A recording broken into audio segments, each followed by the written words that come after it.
The Soldier of God is one of the most feared men to step in the octagon, and despite his age, he isn't slowing down anytime soon. In this video, we'll be exploring how Yoel Romero might lead one of the greatest careers in MMA history and now has an opportunity to do something that has never been done before in Bellator history. And make sure you stay until the end of the video to find out how Yoel is one of the most unique human beings to ever step in the octagon, leaving even doctors shocked at his existence. The Cuban-born Olympic silver medalist was a part of one of the most grueling wrestling programs in the world throughout his younger years. While part of the program, he solidified himself as one of the best wrestlers in the world, finding success in multiple Olympic Games and World Championships. And after a very successful career in wrestling, he decided to make his MMA debut in late 2009 at the age of 32 for the Fight of the Night promotion. After 4 stoppage wins, including his debut, it was clear Yoel was a level above the competition he was facing, so his next fight would be for the Strikeforce promotion against his toughest opponent yet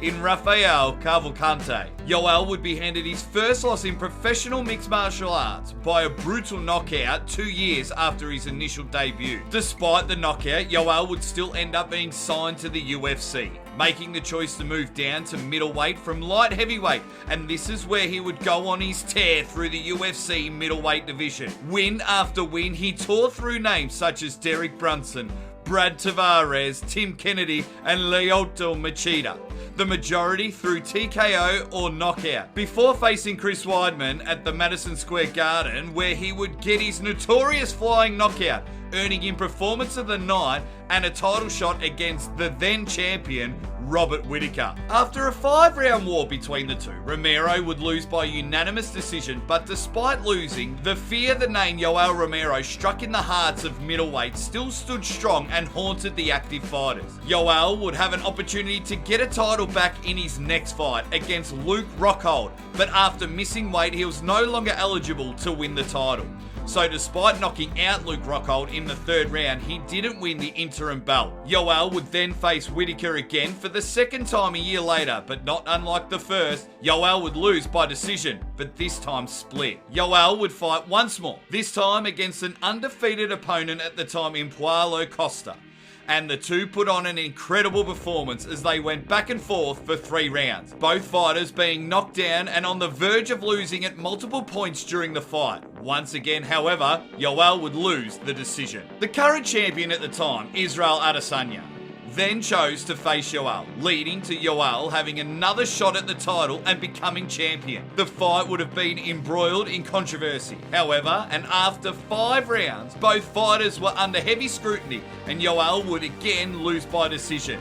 And this would be the loss that prompted him to leave the UFC. Despite countless title shots, Yoel Romero just couldn't seem to get his hands on the belt, but that might all change very soon. After his loss to Adesanya, Yoel would go on to sign with Bellator and debut on the 21st of September 2021 against Phil Davis. He would move up to light heavyweight for the fight, and after 3 rounds against Davis, Yoel would lose a split decision, making it his 4th decision loss in a row. After losing his debut, Yoel would remain headstrong, facing his next opponent, Alex Polizzi. The fight would take place on May 6, 2022 in Paris, France, and after 2 grueling rounds, 4 minutes and 49 seconds into the 3rd, Yoel would get the TKO stoppage, making it his first win in over 4 years. After his win, Yoel would have the opportunity to fight a kickboxing legend in Melvin, Manhoef, which would be his most recent fight at the time of this video. Their fight would be on the 23rd of September in 2022. And true to old Romero's form, he would brutally knock out Manhoef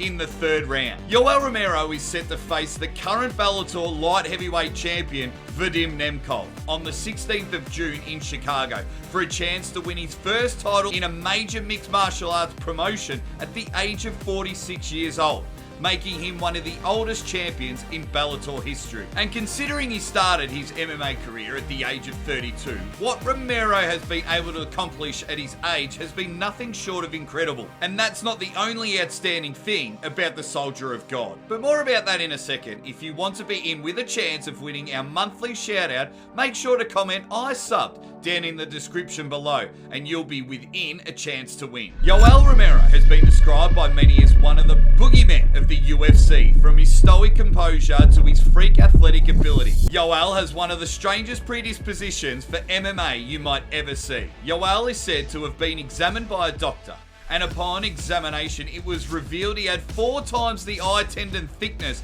of a normal human being, and it's more than evident in his fights.